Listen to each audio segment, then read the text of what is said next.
Hello, and welcome to today's video. Today, I wanted to cover the best overall Nightstalker 3.0 build to run now in Void 3.0. We are going to take advantage of a lot of stuff to really buff the crap out of the Hunter. Make your survivability on this class quite high.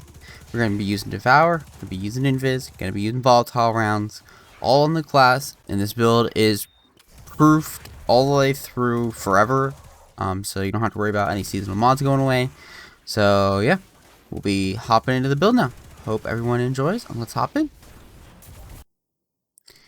Alright, we're into the build portion of the video. First up, as always, we're going to head into the class. Class today is Nightstalker, as always. Note, Mobius Quiver, which you should be on if you're on Nightstalker. It's the best option inside of PvE content. The Deadfall Super has kind of died now with how fast you can get Mobius out. And with what everything Mobius does, Deadfall does, but one shoots 6 or 9 if you're on Orpheus, which you probably should be. Other than that, I'm on Triple Jump because I think Triple Jump is the best option for PvE, and that's what the channel's focused around. Our aspects today are Vanishing Step and Styles Executioner. For those who don't know, any weakened, debuffed, volatile target you kill, which does count with volatile rounds, will instantly make you invis on a 3-second cooldown. Also to note, any melee attack performed while you're invis will weaken the next target, which you can then kill to go invis again. Also, any target you weaken with your snare bomb can be then killed to go invis, so you basically have invis smoke just with a single step involved in between. Your fragments, because we can run 4, are going to be Echo of Expulsion. This gives your void abilities the ability to cause explosions when they kill targets. Echo of Instability, any grenade kills you get will give your void weapons volatile rounds. Echo of Persistence will let your Devour and Invisibility last longer, 15 seconds on Devour, about 10 seconds on Invisibility. With the Stylus Executioner, about 8 seconds with Vanishing Step. And then lastly, Echo of Starvation. This will grant us Devour when we pick up an Orb of Power. Take advantage of all of that, we head over to the armor. The armor has a Harmonic Siphon. This will let you generate an Orb of Power every time you get a couple multi-kills with your probably Funnel Web, unless you're in endgame content, specifically probably GMs, right, where you're going to need to be on something different. Then I would obviously match your primary to whatever the champion type is, right? For the rest of the helmet, we are on Ashes to Assets, and we are on Bountiful Wells. Ashes to Assets is going to give you a good chunk of super energy every time you get a couple grenade kills, which you'll be doing a lot of because you'll have grenade quite often with this build. And then Bountiful Wells, just make sure you generate enough Void Wells to take advantage of everything you need to take advantage of. On to the gloves. We have a copy of Elemental Armaments here. This is for when your grenade is down, like you spent your grenade and there's a gap where you just don't have any grenade energy. This lets you spawn some more Void Elemental Wells. That way you can get your grenade back. That way you can reproc your volatile rounds. If they're masterworked, you have a spot here for a grenade or melee kickstart, because you can dictate how much stat mods you need. You also, if you are on a low stat cost mod, then you also have a spot open for a champion mod of your choosing. On to the chest piece. The chest piece is on Void.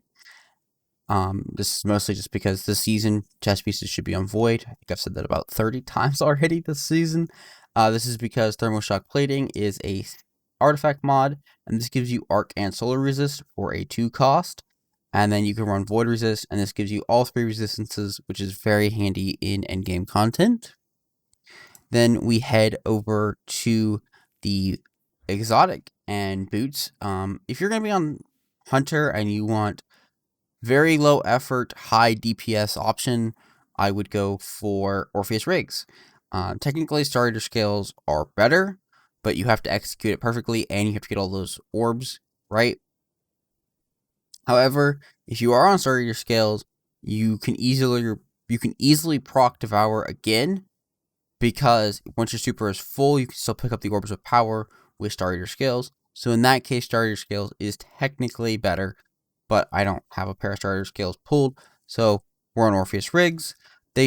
Either one should be on Solar.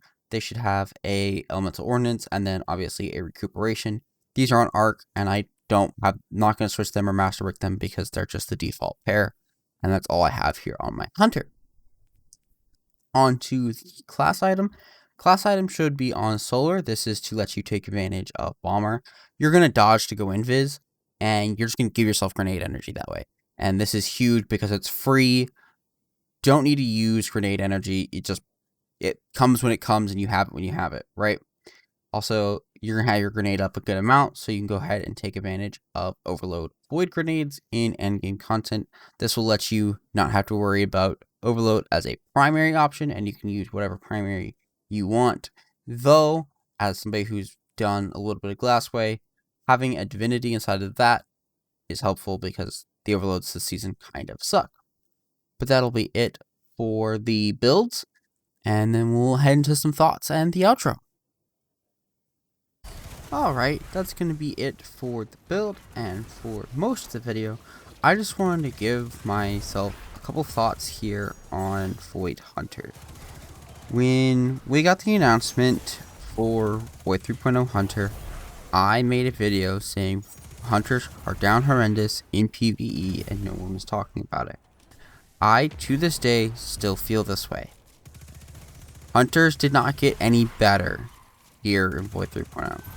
They got niche, they got some purpose, but I don't feel like they got better. I strongly still feel like they got worse. They still have Revenant as a class. They still have the strength of Revenant. In fact, Revenant got even better with the strength of Renewal Grasps. And yes, Renewal Grasps are very good in PvE. If you're watching this video and haven't watched any of my other videos, I did make a PvE Renewal Grasp build. They are very good there as well. However, all of that being said, I do worry about the state of Hunter inside of PvE going forward. Gunslinger is not supposed to be about strong abilities and ad clear. It's supposed to be about buffing your weapons and using really instantaneously strong abilities to buff your weapons, right? Arc Strider has potential because it's Arc, and if Arc can be buffed correctly in a Arc 3.0 scenario, Arc Hunter could be very good. However, there is not much they can do to make Arc Strider a super amazing super.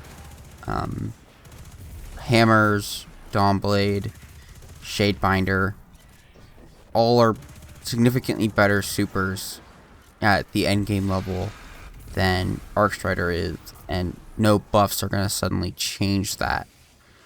So overall, I fear for Hunters in a 3.0 world because the two classes that are left were not already Hunter's strong suit, and were already outclassed by the other two classes. Solar is way outdone by what Solar Titan and what Solar Warlock can bring to the table. And Arc-wise, Arc overall as a class is very mid, but it could be good simply because it is Arc, and what Arc means as a element in the game could make Arc Hunter viable for what you would want your abilities to be able to do. But that's going to be it for the video. I just wanted to address some of my concerns and kind of just put them out there because I do strongly feel like Void Hunter is just not it. Omniacos is gone. The ability spam of the class is gone. It really sucks. That'll be it for the video. I hope everyone enjoyed this video. I will see everybody on Thursday for the 3 builds you'll need to clear the Scarlet Cube GM. I hope everyone enjoys, and I'll see you then. Peace out, and goodbye.